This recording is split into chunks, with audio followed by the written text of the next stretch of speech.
పశ్చిమ గోదావరి జిల్లా ఆకివీడు గ్రామాన్ని అభివృద్ధి పథంలో నడిపించిన రాజకీయ దురంధరుడు, విద్యాభిలాషి, ప్రజ్ఞాశాలి, కీర్తిశేషులు వీరమల్లు రామకృష్ణారావు గారి 98వ జయంతి సందర్భంగా ఆకివీడు మాదివాడలోని ఆర్టీసీ బస్టాండ్ వద్ద ఉన్న వీరమల్లు రామకృష్ణారావు విగ్రహానికి పుర ప్రముఖులు పూలదండలు వేసి నివాళులు అర్పించారు.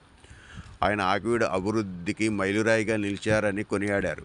ఆకివీడు గ్రామ ప్రజల అభిమానంతో సర్పంచ్గా ఏకధాటిగా 24 సంవత్సరాలు కొనసాగి పారదర్శకంగా అనేక అభివృద్ధి కార్యక్రమాలు నిర్వహించారన్నారు.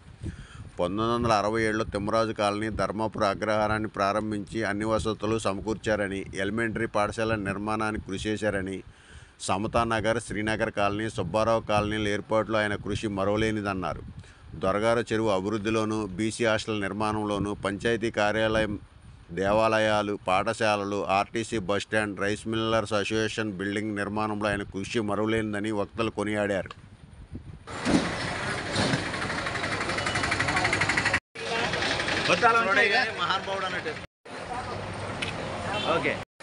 మరి సుబ్బారెడ్డి గారు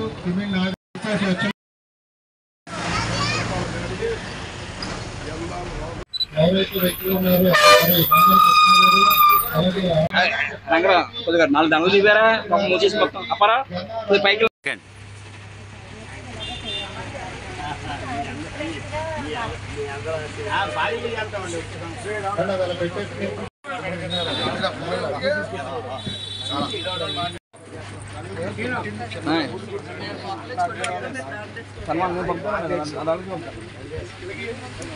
సన్మాన్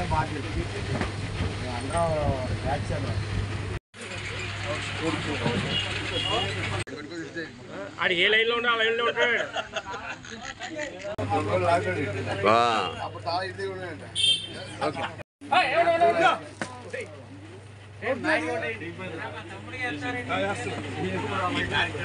ఎంతకాలం వచ్చిందా